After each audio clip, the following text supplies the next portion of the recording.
জনাব তারেক রহমান, আপনাকে আমাদের অনুষ্ঠানে স্বাগত জানাই। আপনি আমাদের শুভেচ্ছা এবং কৃতজ্ঞতা জানবেন।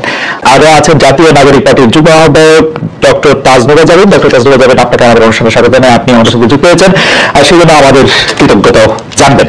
আমি আপনাকে প্রথমেই যে বিষয়টা দিকে আপনার দৃষ্টি আকর্ষণ করতে চাই, সেটা হচ্ছে যে এনসিপি বা এই যে জাতীয় নাগরিক পার্টি কিভাবে বিএনপির শত্রুতে পরিণত হলো, মানে বিএনপিকে কিভাবে শত্রু গণ্য করতে থাকলো। যেমন আপনাদের একটা জনপ্রিয় বয়ান আমরা এরকম শুনি যে আপনারা 15 বছর কোথায় থাকেন, 15 বছর আপনারা পারেন নাই, কিন্তু 15 বছর যে বিএনপি পারে নাই সেটার দায় কিন্তু আমাদের সবার।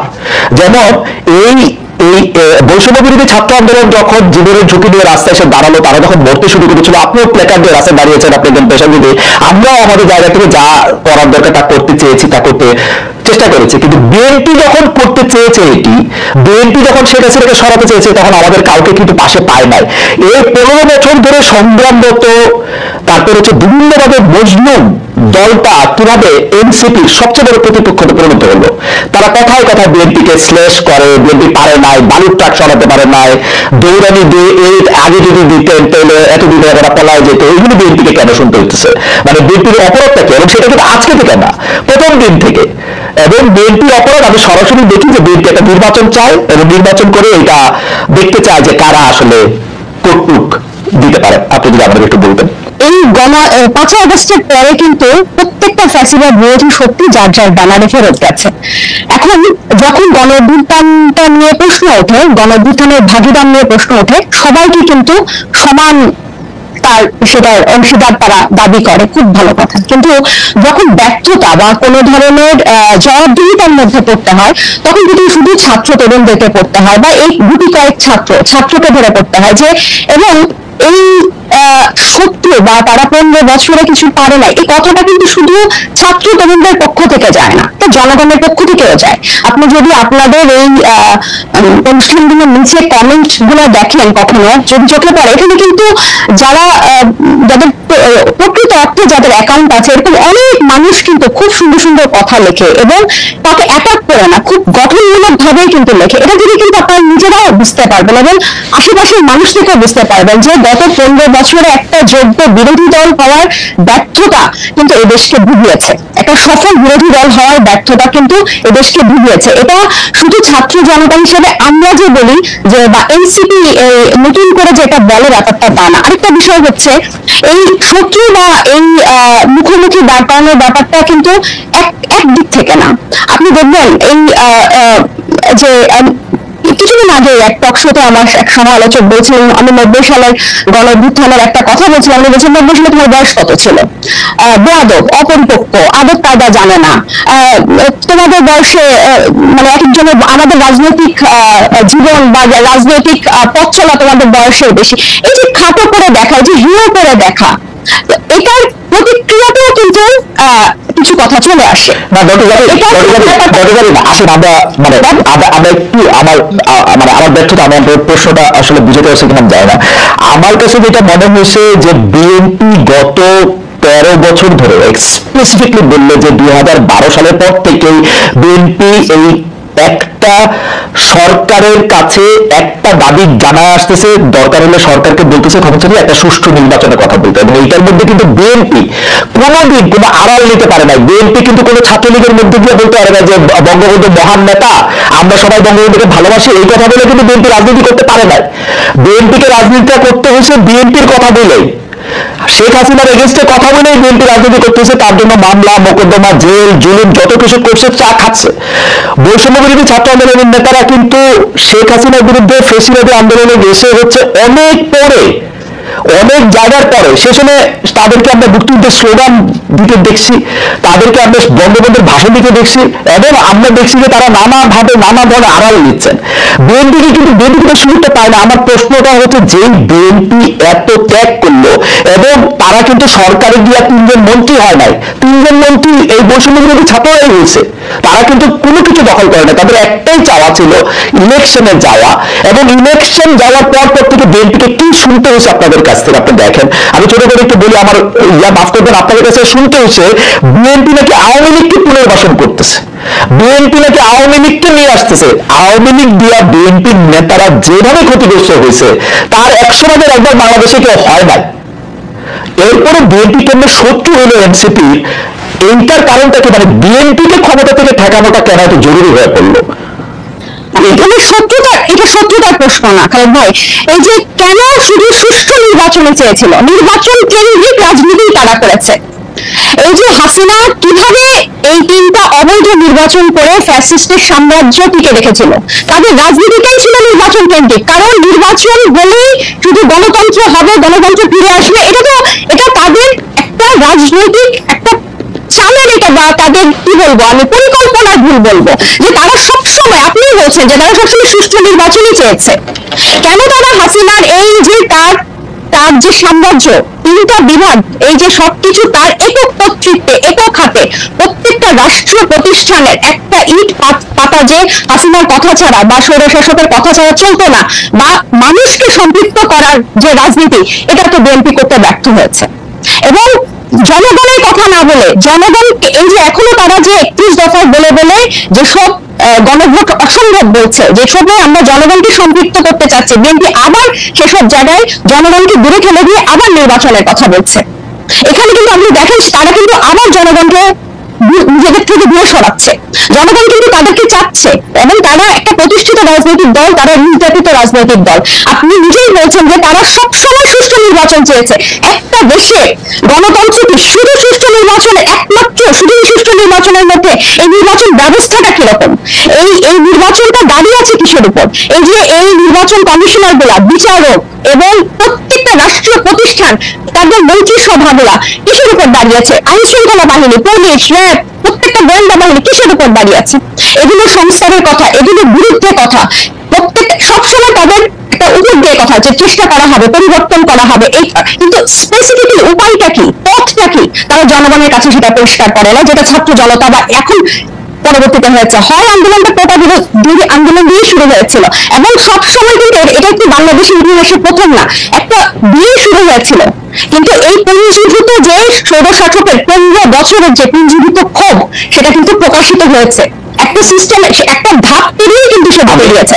এবং আমি বিএনপিকে আমি একটু বলি, এবং বিএনপিকে যে এই শত্রু মনে করা না, আমরা কিন্তু চাচ্ছি বিএনপিকে জাতীয় ঐক্যমত্য নিয়ে আমরা একসাথে সবাই মিলে আমরা ঐক্যমতে পৌঁছাই সংস্কারের বিষয়ে, যে মৌলিক কিছু সংস্কার হোক, তারপর নির্বাচন যে 2টা টাইমলাইনে আছে তার মধ্যেই হবে, এবং প্রত্যেকটা দল, নিবন্ধিত দল সেখানে অংশগ্রহণ করবে। এবং বিএনপির কেন্দ্রীয় নেতৃত্বের নিয়ন্ত্রণ স্থানীয় পর্যায়ে নেই। আমরা প্রশ্নটা এমনভাবে করতে চাই যে একই বিষয় কি এনসিপির জন্য সত্য না? এনসিপির কি সব জায়গায় নিয়ন্ত্রণ আছে? জানেন, আপনি শুনছেন কিনা আমি জানি না, মনিয়াপা শুনছেন কিনা আমি জানি না, আমি তো শুনছি এনসিপির পরিচয় স্থানীয় পর্যায়ে বহু লোক বহুভাবে চাঁদাবাজি করছে, বহু লোক বহুভাবে এনসিপির পরিচয় দিয়ে, সমন্বয় পরিচয় দিয়ে, আহ্বায়ক পরিচয় দিয়ে বহু লোক বহুভাবে চাঁদাবাজি করছে। এইটা আপনি এটা কিভাবে দেখেন? বিএনপির মানে বিএনপির কি প্রবলেম, সেটা নিয়ে এনসিপি নিবৃত্তি দেওয়ার কারণ কি? মানে এইটা এইটা এটা এটা এটা আপনি কি আসলে কিভাবে দেখেন? আসলে বিএনপির কারো দ্বারা যদি একটু আক্রান্ত হয়, সে আইনের অবস্থা নিতে পারে। আপনারা একটি রাজনৈতিক দল হয়ে আরেকটি রাজনৈতিক দলের কোথায় নিয়ন্ত্রণ আছে, কোথায় নিয়ন্ত্রণ নাই, সেটি বলার কারণ কি আসলে? কিছুদিন আগে প্রথম আলোর একটা জরিপ আমি একটু দৃষ্টি আকর্ষণ করতে চাই, যেখানে 7ই আগস্ট 2024 থেকে 31শে মার্চ 2025 পর্যন্ত একটা রিপোর্ট প্রকাশিত হয়েছিল বিএনপি এবং তার সহযোগী অঙ্গ সংগঠনের অপরাধের একটা তালিকা, যেখানে আর্থিক এবং মৌখিক সহিংসতা মানে হুমকি, চাঁদাবাজি, এটা ছিল 372টা, এবং শারীরিক সহিংসতার রেকর্ড ছিল, মানে মারামারি, সংঘর্ষ, সেটা ছিল 488টা, এবং মৃত্যু 70টা। এবং এছাড়াও আপনারা জানেন যে হাতিয়ায় আমাদের হান্নান মাসুদের উপর সংঘর্ষ হামলা হয়েছে, এবং প্রত্যেকটা জায়গায় আপনি যে বললেন এনসিপির অসংখ্য প্রতিনিধি করছে, আমাদের কিন্তু এনসিপির একটা আহ্বায়ক কমিটি ছাড়া আর কোনো জায়গায়, আমাদের নাগরিক কমিটির বিভিন্ন কমিটি ছিল, কিন্তু এনসিপির কোনো জায়গায় এখনো কোনো প্রতিনিধি দেওয়া হয় নাই বা কমিটি দেওয়া হয় নাই। তো যারা অপরাধ করছেন বা যারা এই নাম ভাঙিয়ে, সমন্বয়ক নাম ভাঙিয়ে বা এখানকার আহ্বায়ক নাম ভাঙিয়ে যারা চাঁদাবাজি করছেন, তারা কিন্তু গ্রেফতারও হচ্ছেন, এবং তাদেরকে কিন্তু আইনের আওতায় আনা হচ্ছে। আরেকটা যেটা, এবং এই যে আপনার জনাব জনাব সাজ্জিদ আলম আপনাদের একজন নেতা, উনি যে 155টা গাড়ি নিয়ে এখানে গেছেন, তারা যে হান্নান মাসুদের গাড়ি নিয়ে গেছেন, সেটা তো চাঁদাবাজি করছেন, সেটা অনেকেই বলতেছেন। আপনারা কি এটা তদন্ত করছেন? আপনারা তো এটা বিবৃতি পর্যন্ত দেন নাই, আমরা একটা চিঠি দেখছি ফেসবুকে। আপনাদেরই আরেকজন তাকে একটা প্রশ্ন করেছেন, মনে হচ্ছে যে এটা ছেলে খেলা। একটা লোক 155টা গাড়ি নিয়ে শোডাউন করতেছে, পরে আবার ব্যাখ্যা দিচ্ছে যে এটা দাদার টাকা, বাবার টাকা। আপনাদের কিছু বলতেছেন না, কোন রকম তদন্ত করতেছেন না, আপনারা বলতেছেন যে আমরা। খালেদ ভাই গত এই ঈদের আগে এই সার্ভিসের ব্যাপারটা নিয়ে মনে হয় আমরা যে কয়টা গণমাধ্যমের সাথে কথা বলেছি, টকশোতে গিয়েছি, প্রতিনিয়ত এটা নিয়ে কথা বলেছি এবং এটার প্রশ্ন জবাব দিয়ে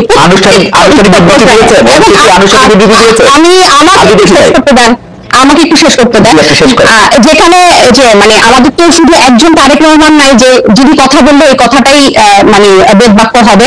আমরা সবাই কিন্তু এখানে যেহেতু একটা কালেকটিভ নেতৃত্বের একটা দল এবং সবাই আমরা বিভিন্ন জায়গায় কথা বলছি, গণমাধ্যমের সাথে কথা বলছি। আমরা বারবার বলেছি যে এই তারা যে পাল্টাপাল্টি বক্তব্য দিয়েছে ফেসবুকে, এটা সম্পূর্ণ তাদের ব্যক্তিগত একটা পোস্ট এবং তারা সেভাবে সেটা হ্যান্ডেল করেছে। আমি আরো বলি যে আপনি আমাকে যে কথাটা শেষ করতে দিলেন না, তো এই যে বিভিন্ন জায়গায় যে তাদের এই সহিংসতা এবং তাদের যে স্থানীয় পর্যায়ে নিয়ন্ত্রণ নাই, এটা স্বয়ং তাদের দলের যে তারেক রহমান সাহেব, উনি নিজেও কিছুদিন আগে, এই 2-1 দিন আগে, ঈদের আগে একটা বক্তব্য বলেছেন যে যারা এরকম করছেন তাদেরকে উনি ডিভিশন করেন বা টানতে পারেন না। তো এটা প্রমাণিত যে তাদের স্থানীয় পর্যায়ে তাদের ইয়াটা নাই, কন্ট্রোলটা নাই, এবং নিজে উনি এই কথা স্বীকার করেছেন। আর আমাদের দলের সাথে যে আপনারা বিএনপির তুলনা করছেন, এটাও না, আমি বলবো যে আমরা এখনো সাংগঠনিক ভাবে এভাবে বিস্তার লাভ করি না। নতুন একটা রাজনৈতিক দলে অনেকেই কিন্তু সেটা নিতে চাইবে বা নাম ভাঙিয়ে এটা করতে চাইবে, কারণ এই যে এইগুলো কিন্তু এই 1 মাস আগে আমরা এসে নতুন করে তৈরি করি নাই, বরং এই পুরনো রাজনৈতিক অপসংস্কৃতির মধ্যে আমরা এসে জন্ম নিয়েছি।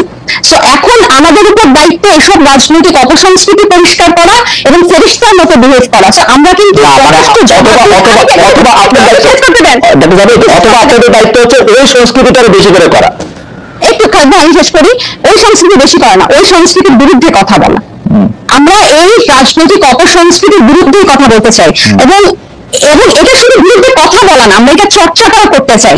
এবং আপনি যখন বলেন যে গণ অভ্যুত্থান, বা আপনারা যখন বলেন যে গণ অভ্যুত্থান এই কোটা বিরোধী আন্দোলন দিয়ে শুরু হয়েছিল, ছাত্রদের ডাকে হয় নাই, এটা গত 15 বছর বিএনপি নির্যাতিত হয়েছে, এটা যেমন সত্য।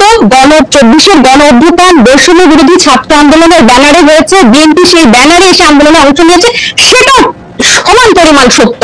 এখানে এটা অস্বীকার করে কোনো উপায় নেই। ঠিক একইভাবে গণ অভ্যুত্থানে যেভাবে সবাই হকদার, এই রাজনৈতিক অপসংস্কৃতি দূর করার দায়িত্ব 1 মাস আগে জন্ম নেওয়া একটা দলের যেরকম দায়িত্ব, 47 বছর আগে জন্ম নেওয়া একটা দলের দায়িত্ব। আমরা শুধু একটা বিবৃতি দেই না, যেটা আপনি আমাদেরকে প্রশ্ন করতে একটা বিবৃতি। আপনার কথা শেষ হলে আমি একটু বলি, একটা কথা শুনুন। আপনি একটু বলে যাচ্ছেন, এত সুন্দর চমৎকার কথা বলেন, আপনাকে শুনতে খুব ভালো লাগছে, কিন্তু আপনি যদি আমার একটু সময় দিতেন।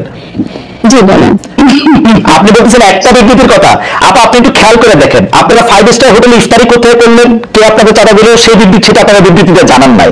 আপনারা রূপায়ণটার মধ্যে 2টা বিল্ডিং ভাড়া করে কেন্দ্রে থাকতেছেন, আপনারা এই 8 মাসে আপনারা এটা জবাব দিতে পারেন নাই। আপনাদের শোডাউন করলেন কোথেকে গাড়িতে, এটার জবাব আপনারা বিবৃতি দিতে পারেন নাই। আপনারা কেন হাসনাত আব্দুল্লাহ হঠাৎ করে বললো আর্মি তাদেরকে ডাইকা নিয়ে বলছে আওয়ামী লীগকে রাজনীতিতে আসতে দিতে হবে, তারপরে আপনারা এটার মধ্যে কিন্তু কোনো একটা দলগত অবস্থান আপনারা জানান নাই। আপনারা বিবৃতি দেন না এমন না, কিন্তু আপনারা কিন্তু বিবৃতি দেন। যারা নাহিদ ইসলাম এবং আপনাদের মিডিয়া সেলের পক্ষ থেকে আমরা অনেক বিবৃতি পাইছি, এগুলি ব্যাপারে আমরা কোনো বিবৃতি পাই নাই আনফর্চুনেটলি। টকশো থেকে আপনি কথা কইলেন, এখন আপনার কথাটা কি আমরা শুনবো নাকি আপনি একটা পার্টির বিবৃতি আশা করবো? আপনি নতুন রাজনৈতিক বন্দোবস্তের কথা বলতেছেন, একটা নতুন, আপনি আমাকে দেখাতে পারবেন যে এনসিপির সাথে বিএনপির কি তফাৎ, এনসিপির সাথে জামায়াতের কি তফাৎ? কোন জায়গা দিয়ে আপনারা একটা তফাৎ করতেছেন আরেকটা জায়গা দিয়ে? একটা নতুন বন্দোবস্ত আনছেন, একটা উদাহরণ দেখান একটা নতুন বন্দোবস্তের। আচ্ছা, তাহলে বিবৃতি দিয়ে যদি এসব অপসংস্কৃতি বা এসব ব্যাপার থেকে মুক্ত হওয়া যেত, তাহলে বোধহয় বিবৃতি দেওয়া হতো। আমরা কোন কোন বিষয়ে বিবৃতি দিয়েছি আপনি নিশ্চয়ই সেটা যেহেতু খেয়াল করেছেন, আপনি খেয়াল করে থাকবেন। এইসব ব্যাপারগুলা বিবৃতি দিয়ে দায়সারা ভাবে ফেরানো যাবে না, এগুলোকে জনগণের কাছে পরিষ্কার করতে হবে। এবং অর্থনৈতিক স্বচ্ছতা আমাদের রাজনৈতিক দল জন্ম নেওয়ার আগে থেকে আমাদের অন্যতম প্রায়োরিটি।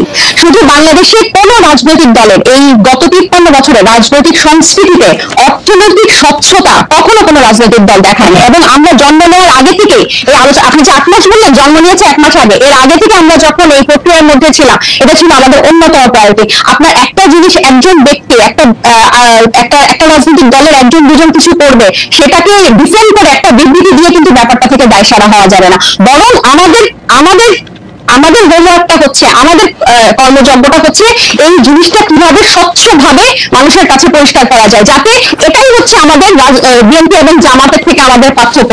বিএনপি এবং এই যেসব রাজনৈতিক দল স্টাবলিশ ছিল তারা কি সৌদানের রাজনীতি করে